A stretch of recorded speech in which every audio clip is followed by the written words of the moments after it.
Welcome to our peer interview activity entitled Understanding the Human Body and Everyday Life. For today's video, I will be interviewing a student from the Bachelor of Science in Tourism Management program.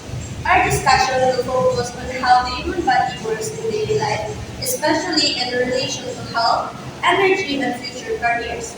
These interviews aim to connect basic human anatomy and physiology concepts to real-life experiences. Let's begin. Before we start our interview, how are you? I'm good today. Please can you introduce yourself? Hi everyone, I am Resolute Jamil from USTM department. Let's proceed to our first question. Why do you think the body needs energy every day? So for me, we need energy in everyday lives because if wala isang energy, kapag hindi kaya makakito, pag dumapil ka lang lazy, pero sa atin yung dumatamad na magsadrama, syempre lang ang dahil. That's true. Next, what activities make you feel more energetic or more tired? Um,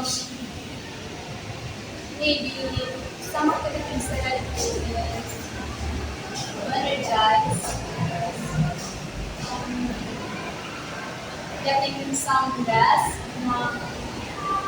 bicycling, and playing some short and moderate sports like volleyball. That's right. Next question is, how do food, sleep, or exercise affect your energy level? If mapasok ka dun sa kaot sa food, is na may time na ako sa para sa internet, sleepy ka lang moments sa my life ko, kahit sa mas bata ko, gusto ko na lang pala higa na lang yung kwarto ko. Tapos, pero at the same time, after mo take some food, mayara ka na pala sa energy na mag-grow sa kanila. Kapag kumala ka yung kakaon, syempre, gutom mo, na hindi ka na pala paminsay ka, mag-rehydrate. That's right. Next, what kind of food do you think are important for staying healthy? um, vegetables, and nagputan, yung mga like laswa, mulo, Those are healthy choices. Next, how can unhealthy lifestyle affect the body in the long term? in long term, it would really affect badly. Kasi kapag nag-ano ka na, yoga ka na, hindi ka na ilasin, makatintolo mas luyay mo lawas, mas kang kailangan ng kalitan. That's right. It's really important to know the negative effects in your body. Next, how can family health history influence a person's well-being? Sometimes it causes genetics in the lot.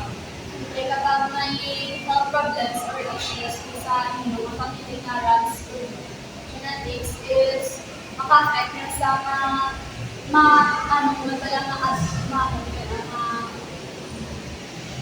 makuha mo pala muna ka genes tapos pati ikaw madamay kasi muna ka lang health issues. Good awareness.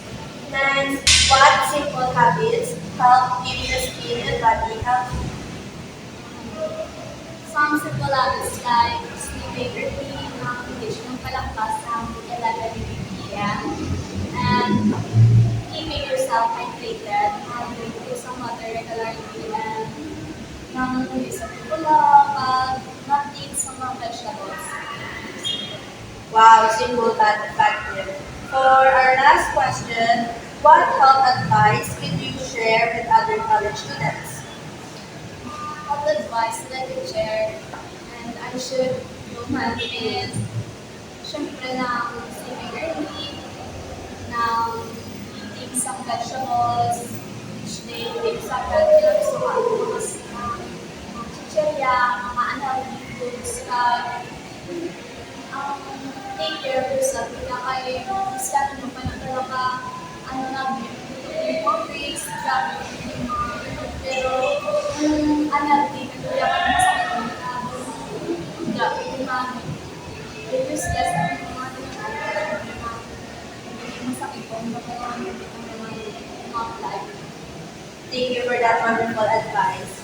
So that's all for our peer interview activity. Thank you for covering. Thank you for remembering.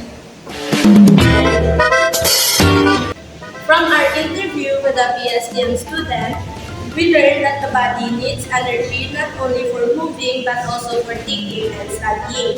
Without energy, it is hard to do even simple tasks. This activity helps us how important health is. Food, sleep, and exercise affect our energy and overall well-being. Simple habits like drinking water, eating healthy, and managing stress can keep us healthy. As office administration students, we can apply this by taking care of ourselves every day, eating well, resting enough, and staying active. Being healthy will help us focus, stay productive, and perform our best in school and future work.